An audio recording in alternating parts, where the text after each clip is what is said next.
Good evening. My name is Anouar Majid. I am the director of the Tangier Global Forum, and we are very pleased tonight to introduce you to Robert Zaretsky, a great scholar, a great writer, and has a lot to say about all kinds of things, including current events, if you have a few questions. So Robert Zaretsky specializes in French history when not teaching in the human situation.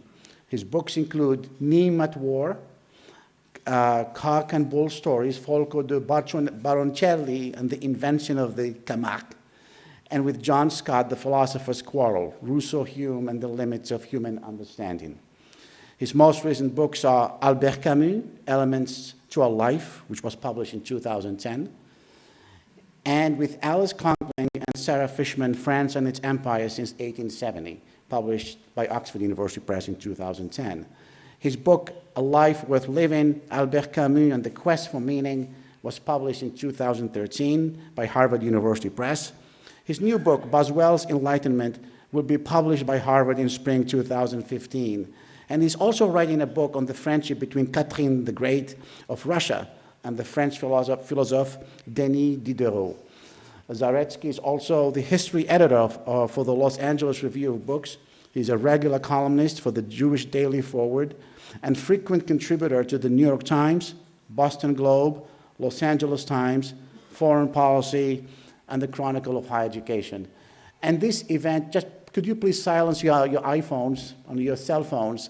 This event is also being watched live in the United States, maybe in France, and now I think in Gibraltar as well.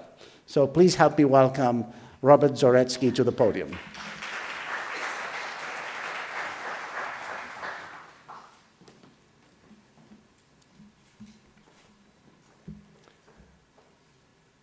Bonsoir à toutes et à tous.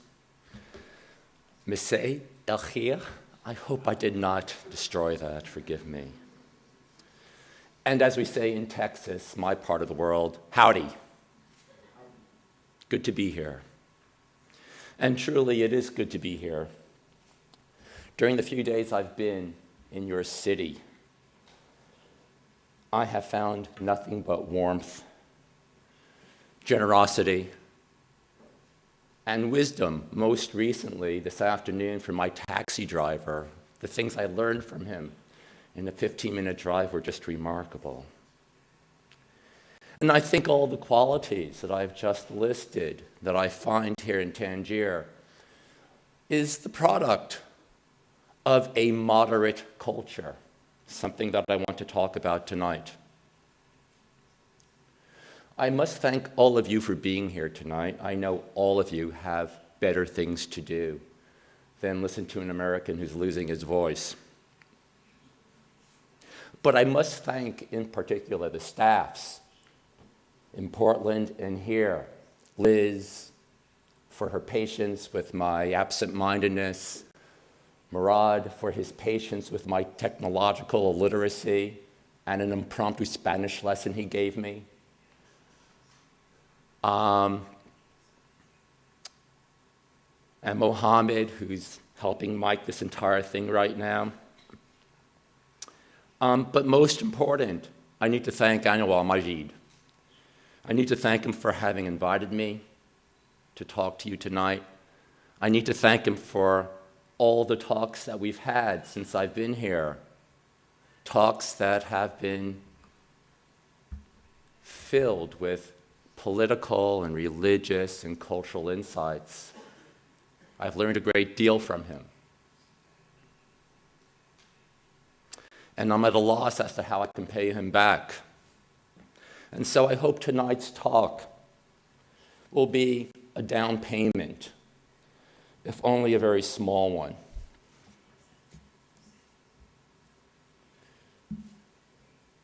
As you know, I have just come from the United States. And what you've heard here in Morocco is true. Donald Trump will be our next president. One conclusion we can draw from the American election is that greed is no longer a vice. Now, it is hard to say how great a role greed played in Donald Trump's victory, but it is easy to say that it did not stop him from becoming the most powerful man in the world. Now, for many of his supporters, his greed is irrelevant. For other supporters, his greed is a virtue. There are no doubt supporters who believe that they will benefit from Donald Trump's greed and his uncanny ability to make others pay for his pursuit of the biggest and the best of whatever. Now, the resurrection, the rehabilitation of greed so soon after the unchecked greed that led to the global crisis of 2008 is a significant reason for many, significant for many reasons. One reason it's significant, and I say this for selfish reasons, is that it underscores the insignificance of moderation. If moderation had been in fashion after our financial meltdown in 2008, that is no longer the case. Moderation is so yesterday. So what I would like to do tonight, very briefly, I promise, is to suggest why we need to take moderation seriously, why we should be passionate in our embrace of moderation. I'd like to do so first by considering what a couple of ancient Mediterranean thinkers, Plato and Aristotle, thought about moderation. And second, what a modern Mediterranean thinker, Albert Camus, wrote about it. What we will find, I hope, is that moderation, true moderation, is anything but moderate. Let's first identify through a kind of via negativa. Let's identify what moderation is not. It is not detachment. It is not disinterest. It is not embodied in that famous phrase of Talleyrand, surtout pas de zèle. Above all, avoid zeal. If anything, il faut de zèle. If anything, we must be zealous. We must be passionate. Moderation demands constant engagement, constant energy, constant vigilance, constant vitality. Second, moderation is not, say, the ability to remain friends with people who cannot be in the same room together with one another. We call that diplomacy. We call that discretion. We call that compartmentalizing. We can even call it cognitive dissonance. But we cannot call it moderation. Third, moderation is not what the political thinker Isaiah Berlin ascribes to 19th century Russian liberals like Ivan Turgenev, the novelist. He's most famous for his novel Father and Sons. According to Berlin, and I quote, "This small, hesitant, self-critical, not always very brave band of men who occupy a position somewhere to the left of center and are repelled both by the hard faces to their right and the hysteria and mindless violence on their left." This is a vivid definition, but it is a useless definition. It is so broad as to be useless because it includes those with and those without spines. It includes those with the spirit of self-sacrifice and includes those bereft without the spirit of self-sacrifice. Moderates, I want to argue, inhabit the extreme center, not a flabby center. In fact, is moderation nothing more than an individual or a personal disposition? Or is it instead a political position, one that privileges a pluralist, a provisional, and a prudent approach to politics and society? Now, this is what 18th century French thinkers like Montesquieu believed, or like early 19th century French thinkers such as Benjamin Constant. But we also know what contemporaries and critics have long said about Constant, that he was never very constant. He was profoundly inconstant, according to these critics. In fact, moderation, the sort of moderation that Constant wrote about, does not strike us as a political program or a principled position. Instead, it strikes us as the absence of principle, the absence of politics. Even when moderates try to make a positive case for moderation, when they argue that there's substance to being a moderate, the word almost immediately begins to crumble, to decay. It becomes an insult aimed at the indecisive and the cowardly. Take the history of the English word trimmer. Lord Halifax coined this word, trimmer, in the late 17th century, and he meant by it a political leader who seeks to master and to harness and to join opposing forces to make them work together towards a common good. Now, Halifax took this word from the Hellenist moralist Plutarch, who described the Athenian leader Pericles as, and I quote, the pilot of a ship who, when a gale blows up at sea, trims his sails and exerts his arts to the utmost, disregarding the tears and the entreaties of the seasick and terrified passengers. Think about that. There's nothing feeble. There's nothing flabby there. Clearly, if we go with Plutarch, if we go with Halifax, trimming requires superhuman strength and judgment.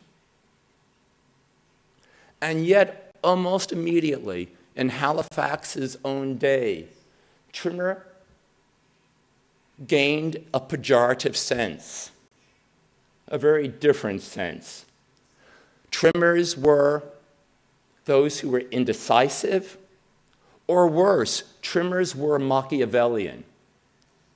They were people who betrayed others, who betrayed their own principles for personal gain. And that's how we understand the word trimmer today in America. Here we are, about 15 minutes into this talk, and all I can say, is what moderation is not what it is, but there's hope. I think we get closer to what moderation is with the Greek notion of sophrosine.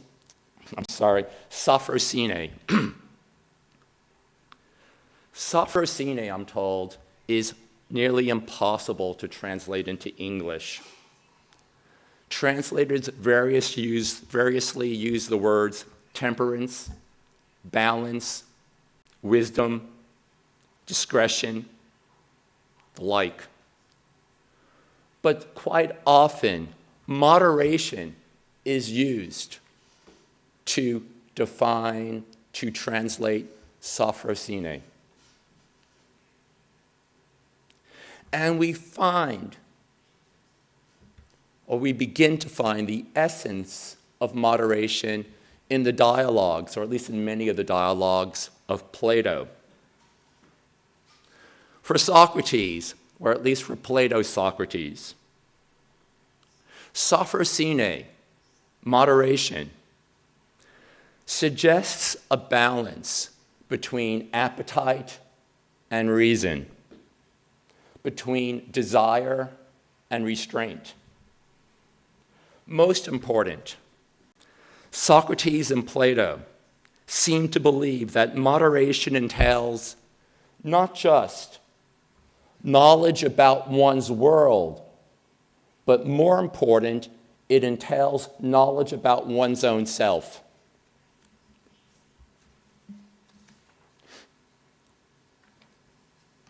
It is, as Socrates explains in one of the early dialogues, the Charmides, it is the knowledge of what we know, and no less important, it is the knowledge of what we don't know. We know we don't know many things. Now, this seems easy to understand, but in fact, it is not easy.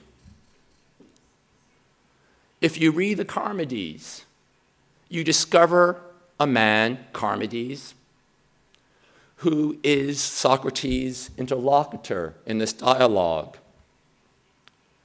He is a nice enough guy, open-minded, tolerant, who by the end of the dialogue seems willing to accept Socrates' effort to define moderation or temperance or sophrosine. But Charmides was actually a historical figure.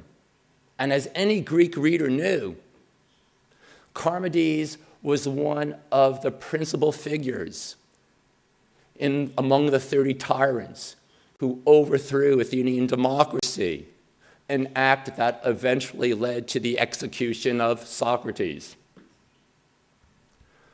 And so when we finish the dialogue,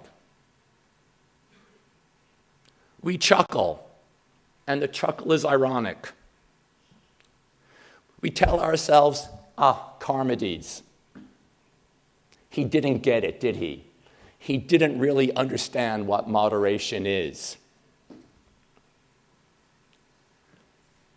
But as Alexander Nehamas, a classicist at Princeton, suggests, what's truly funny is us, the reader. Plato is laughing at us.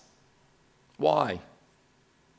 Because we read the dialogue, at least my students tell me they read the dialogue. We savor the irony of Charmides' career, how he ends up, how Socrates ends up. And then we put the book down and we live our lives as if nothing had changed.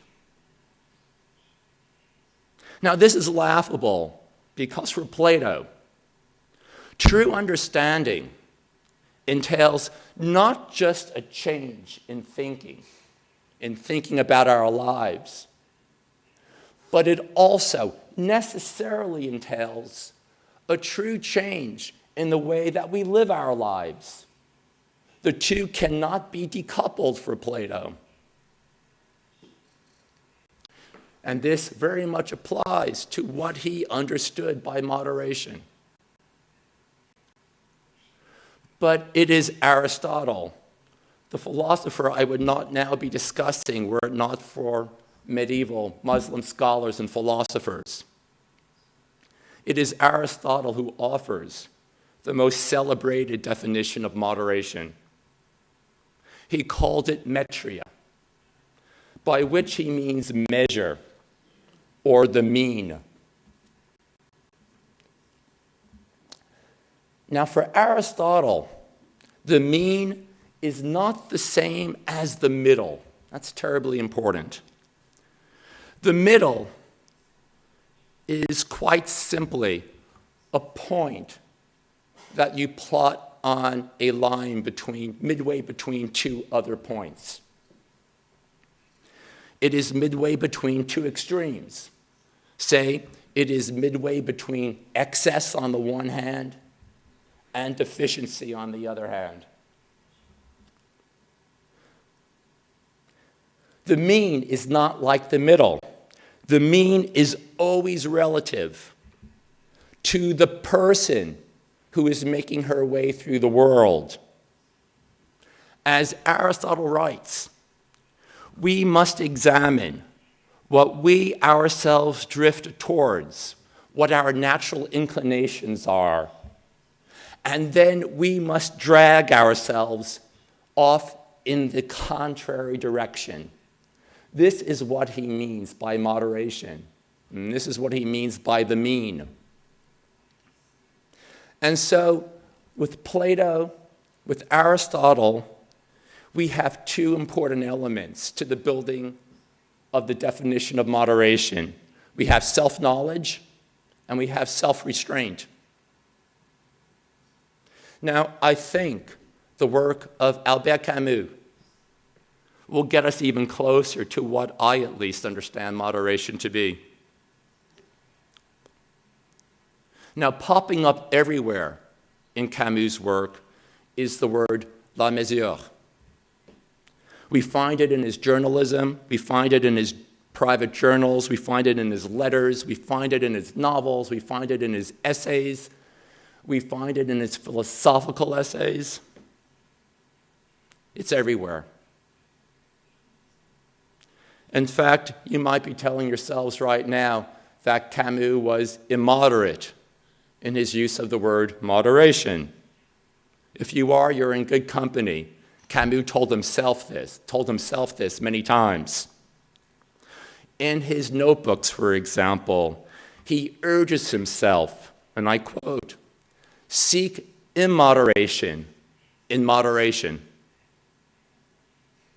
Now, along with measure, Camus also lyricized about what he called la pensée de midi.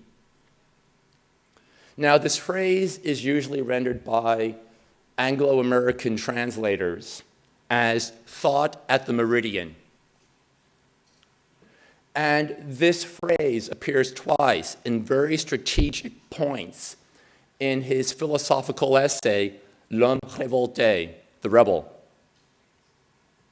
Now, the phrase reminds us that Camus wanted to root his definition of moderation in the ancient Mediterranean world, but not just any ancient Mediterranean world, not Rome's Mediterranean, but instead Greece's Mediterranean. Though Camus studied philosophy at the University of Algiers in the early 1930s, he read very little of Plato and even less of Aristotle, but that did not matter. The lesson of Aristotle's ethics is that we do not need to study Aristotle's ethics if we seek the virtue of moderation. One does not achieve moderation by reading or by theorizing or doing what I'm doing to you right now. Instead, one reaches moderation by essaying. Think of the French verb essayer, to try, to make a trial, to grope. It's a matter of trial and error. Measure for Aristotle and for Camus is the fruit of experience, not of rote learning, not of abstract reasoning. Now for Camus, another way we can talk about moderation is that we must take the measure of measure through suffering. This, at least, is the lesson that Camus took from the tragic poets of ancient Greece.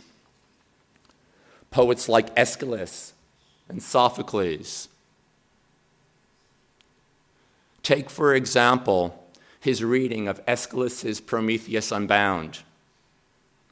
In a talk that he gave at Athens in 1955, a point at which the blood-dimmed tide was already rising in his native French Algeria. He cast Prometheus, and this is the man who gave, or this is the God who gave man the gift of fire and the curse of fire. He speaks about Prometheus and Zeus, who had forbidden Prometheus to give us this gift. He speaks about these two individuals, Prometheus and Zeus, as equally just and as equally unjust. And he writes, I quote, "This is why the chorus in classical tragedies advises measure. For they know that up to a point, everyone is right, and the person who from blindness, from hubris, oversteps that limit, he is heading for catastrophe." And so, Camus underscores this point. Limit must not be violated. On either side, he writes, equally legitimate forces meet in this quivering and endless confrontation. To make a mistake about this, he concludes, is to perish. But there weren't only the Greek tragic poets. There were also the Greek historians who were no less tragic in their worldview. This is particularly the case for Thucydides. While Camus was writing drafts to his novel, La Peste, The Plague, he was reading Thucydides' History of the Peloponnesian War. Now, for those of you in the health sciences, you would enjoy this, because what he takes from Thucydides is this distant, objective, cold diagnosis of the plague that affected Athens in 430, 429, and the plague that affects Oran, the city in which Camus sets this novel. But it goes beyond narrative technique. More important, I think, for Camus is how Thucydides, how Thucydides portrays Pericles. And you remember Pericles, he is the trimmer. That the way in which Thucydides portrays Pericles anticipates Camus' own understanding of measure.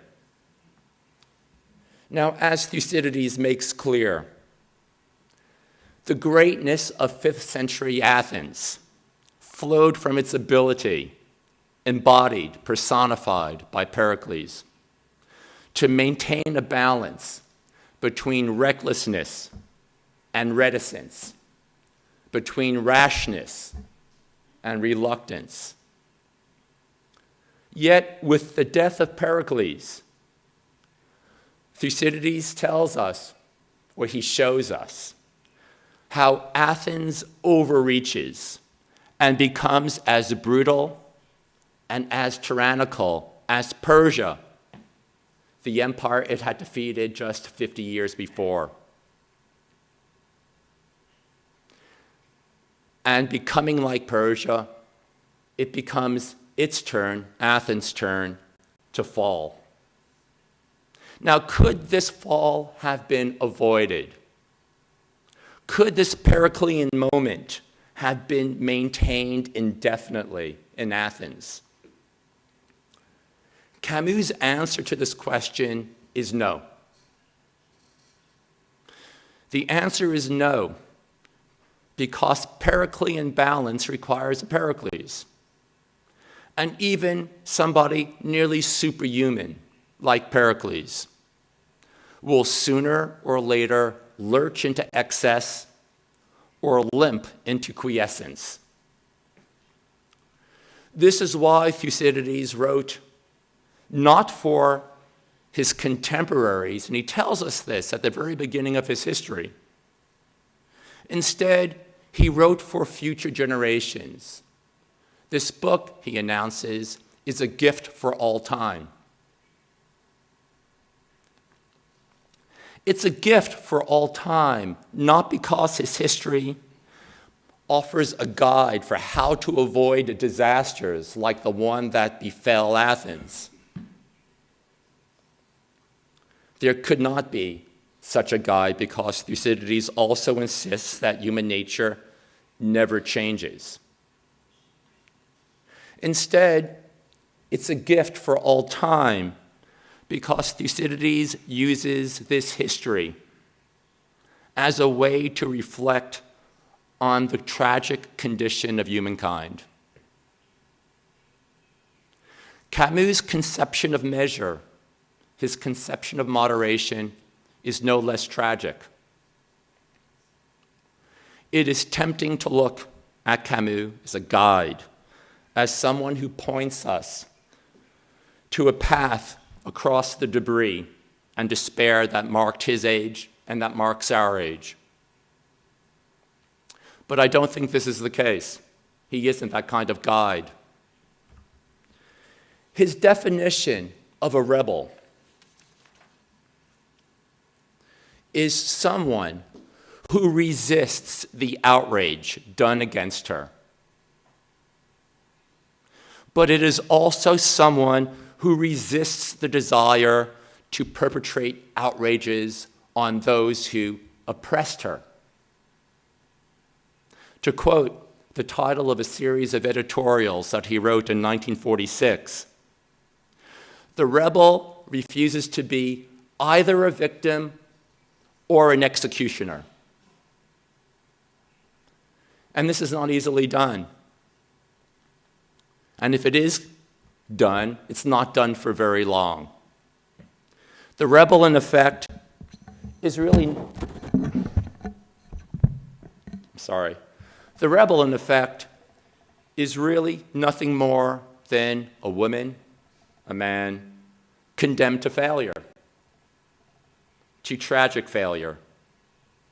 The strain, the tension of maintaining true measure, of maintaining true moderation, is simply too great. As Camus explained in an essay he never published, measure is not, and I quote, the resolution of contraries.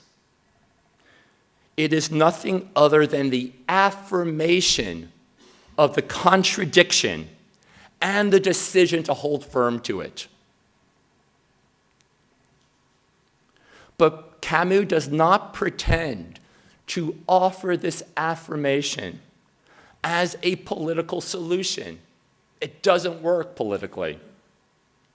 No individual, no system of government that is truly and deeply moderate can long maintain this tension of true moderation.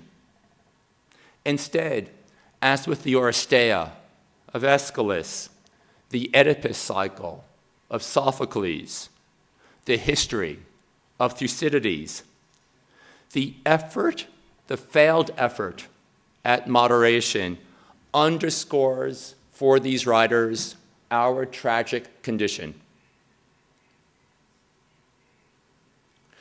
The classicist Martha Nussbaum argues that Greek tragedy is an important source of moral philosophy. Camus would have agreed. It's an important source because it works differently with artists than it does with systematic philosophers like a Kant, like a Spinoza, like an Avicenna. We read the works of these philosophers and we marvel at the complexity, at the comprehension of these works. But we don't feel ourselves inside these works. The answers these systematic philosophers offer do not correspond to the possibilities that our lives offer us. Instead, what artists like Aeschylus or Camus offer on the theme of moderation is a profound and an honest rendering of life's complexities, one in which two sides with equally just and compelling claims collide. When we discover that there are truths in the world that are incommensurable with one another.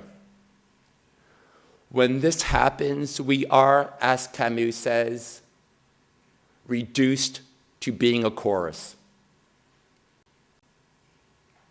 Now, silence was Camus' final response to his own tragic predicament, being a Frenchman who considered Algeria to be his country.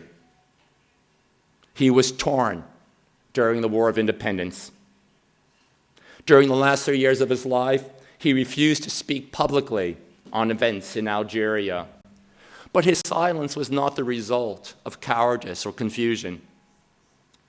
His silence instead followed what had been a sustained, a strenuous effort to trim, to maintain this tension between two sides which had, to his eyes, equally compelling reasons. His efforts at moderation climaxed in January of 1956, when he made, at the risk of his life in Algiers, an appeal for a civilian truce. That neither side trusted him, and that too much blood had been spilled for such a proposal to work, reveals that Camus was something of a naïf when it came to politics. But it also reveals something deeper and more elusive, and more to the point for our discussion of moderation. First, it reminds us that moderation is not antithetical to passion and to engagement. To the contrary, true moderation requires courage. It requires clarity. In this context, think of Prague Spring, something that Milan Kundera, the Czech novelist, called the revolution of the moderates. Or think of the self-limiting revolution of Poland's Solidarity movement. These movements embrace the notion that revolution will be moderate, or it will not be at all. Second, the tragic understanding of life we find in both the ancients and the moderns reminds us of the moral imperative of embodying measure even as the middle disintegrates. At the end of the day, we should not look to the moralist for political solutions. Instead, we need to look at the moralist, at the moderate, as a reminder of what we inevitably lose when solutions are imposed by one of the sides. To quote Nussbaum, all we can do is respect the gravity of the predicament, respect the responses that express the goodness, and to think about this case as showing a possibility for human life in general. Third and last, I keep thinking about a remark that was made shortly before the election in the US by Arthur Brooks, who's a conservative columnist for the New York Times. He wrote, with a sigh, I think, "It's hard to be a heroic moderate." Now, what I've tried to suggest is that heroic moderate is something of a tautology, a trivial truth. It's a bit like saying an unmarried bachelor. True moderates, by their very nature, are heroic. They have no choice. It's part of their moral DNA. Now, I think, more than ever, this is what we need to recall. In an age where hostility to difference, hostility to facts, hostility to truth threaten to trump the rule of law and the role of reason, where unbridled passions trump the place of civic values and the claims of common decency, our need for moderation, our need for the unending vigilance, not just of the world, but of ourselves, is urgent, it is essential, and it is immoderate. Thank you.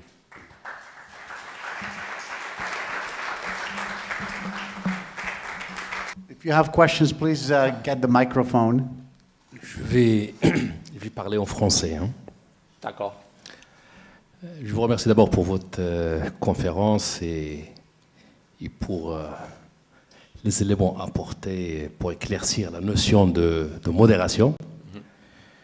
Vous avez commencé par définir ce que la modération n'est pas, pour venir après nous apporter quelques précisions sur ce qu'est la modération.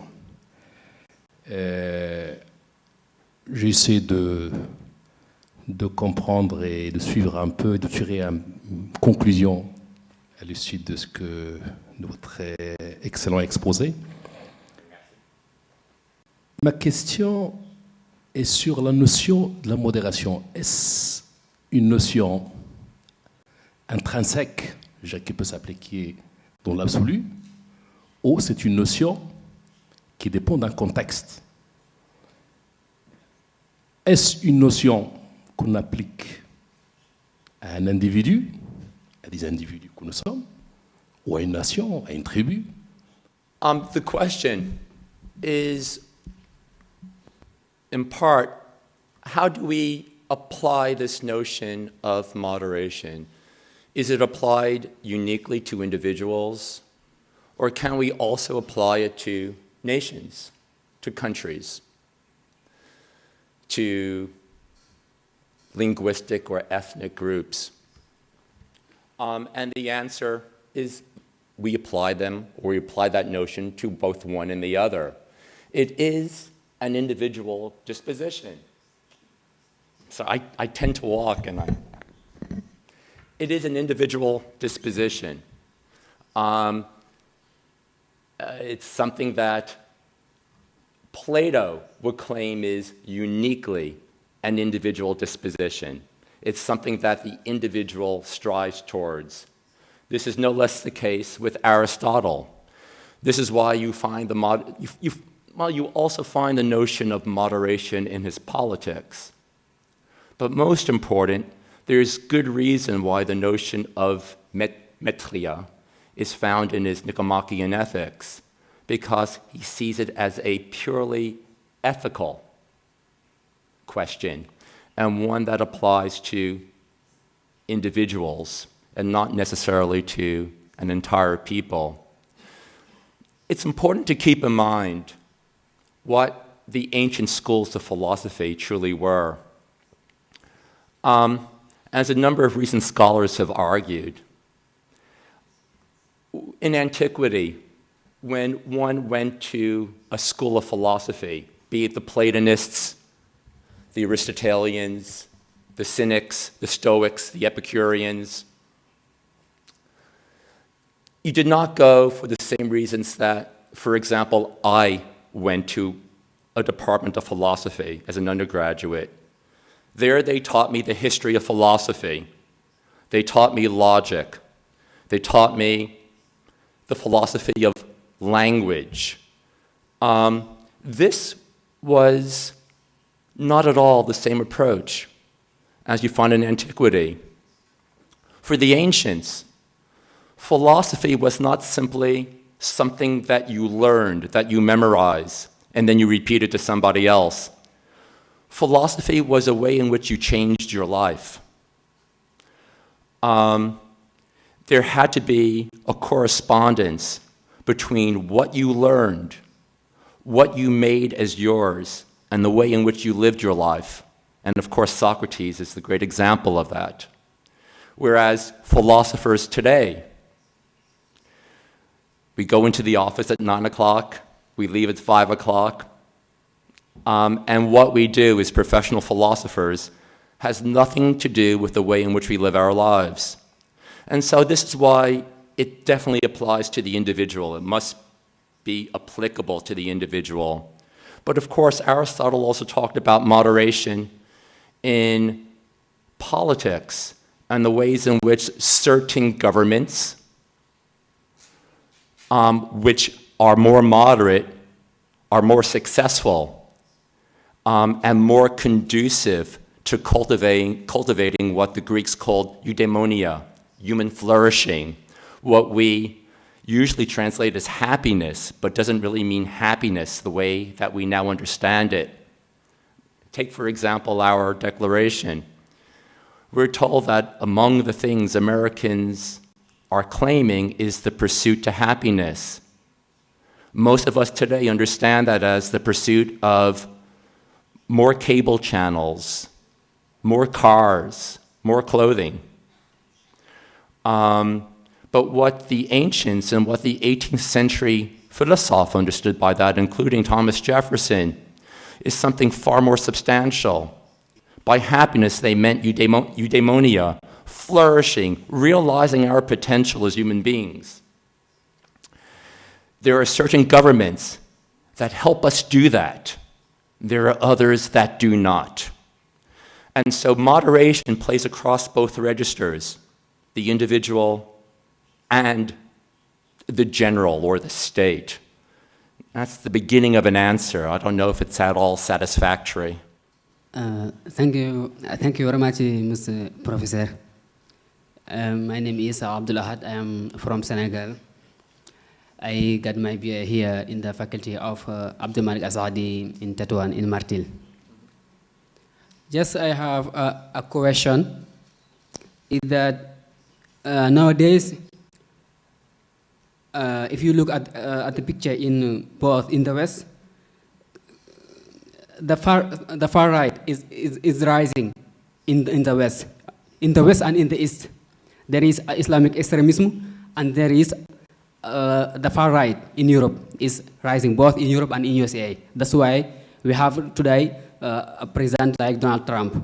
Can you explain the fact that we are seeing this kind? There is no moderation in both in the East and in the West. There is no moderation, no longer any moderation. We have in the East extremism. We have in the rise. We are seeing the rise of the far right in the West. That's why we have today Donald Trump as a president. Can you explain that? It's a very complicated question. And much of my response is the response that you would read in the pages of the New York Times, The Guardian, Le Monde, Libération, I suspect Tel Quel here in Morocco. It's disquieting, and the most important reason why I find it worrisome is because it threatens not just the future of my children for political and for climactic and for economic reasons, but it threatens a legacy, an extraordinary legacy that was bequeathed to us by the Enlightenment. We have perhaps taken for granted notions of reason, the powers of reason, the inevitability of progress, the belief that there is a set of laws that explain not just the workings of the physical universe, but also explain the workings of the moral universe. That since the end of the 19th century, these beliefs, these convictions that were given to us by the 18th century are under assault. And I find that what is now taking place in the United States, I will not hide my feelings or my thoughts about it, are extremely disturbing. It doesn't bode well, I think, for the future of my country. And no less important, it doesn't bode well for the future of the rest of the world, and that includes Morocco. Though I feel so far from Texas and so far from America here, I was able to forget all of this for 4 days. You've just reminded me, sir, that I'm going back to it tomorrow, and that there is no escape. And it's something that all of us, striving to remain moderate in Camus' sense, need to think carefully about, that there are choices to be made, and that, as Jean-Paul Sartre once said, the worst choice of all is not to make a choice. Right? A moderate would understand that. Good evening. I certainly hold the belief that you don't hold, but this does not make me radical. However, I do believe that people who are radical are more inspired than moderate. My question is a little bit specific. I just would like to ask it in a different way. How do you define religious radicalism after the Arab uprisings? I find religious extremism of any brand, be it Catholicism, be it Islam, be it Judaism, as a frightening thing. And all of the three world religions are marked by that.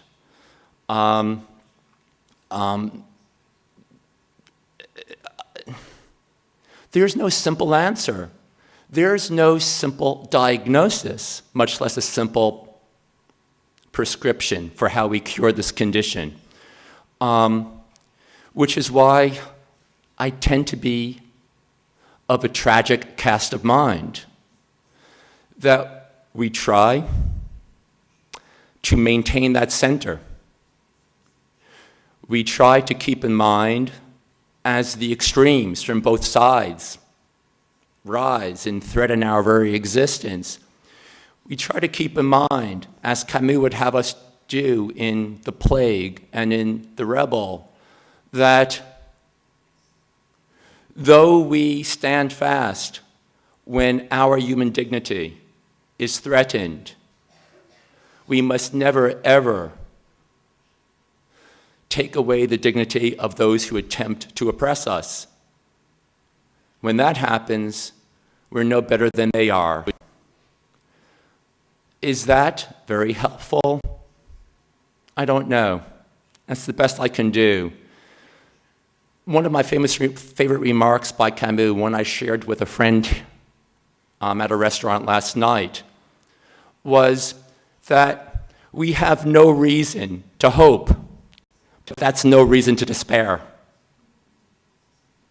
I mean, we must struggle. That's what makes us human. Spinoza said that the desire is the fuel of the happiness or the positive life. Mm-hmm. So could this citation make people moderate and happy in order to not be extremist? That is my question. Well, Plato would say yes. Aristotle would say yes. that what is essential to our understanding of moderation is that it doesn't just mean offer a compass or a map to navigate our way in the world of others, but it's also an inner compass to navigate our sense of our own selves, that we have to be vigilant about ourselves, that we have to be candid about ourselves, that we have to be lucid about ourselves. And so moderation, if an individual can achieve it, if only for a limited time, who knows, perhaps it can be contagious. Perhaps other people will discover the attraction of moderation. They will discover the attraction of the center and not the extremes. It's easy to be seduced by the extremes because the future is now. Gratification is now. And you can justify a variety of crimes on behalf of that zealotry. But that's what we need to avoid, and that's why moderation is so terribly important. Well, thank you very much for your speech. That was really interesting. So I don't really have a question. I just want to share here an idea with you and with the audience.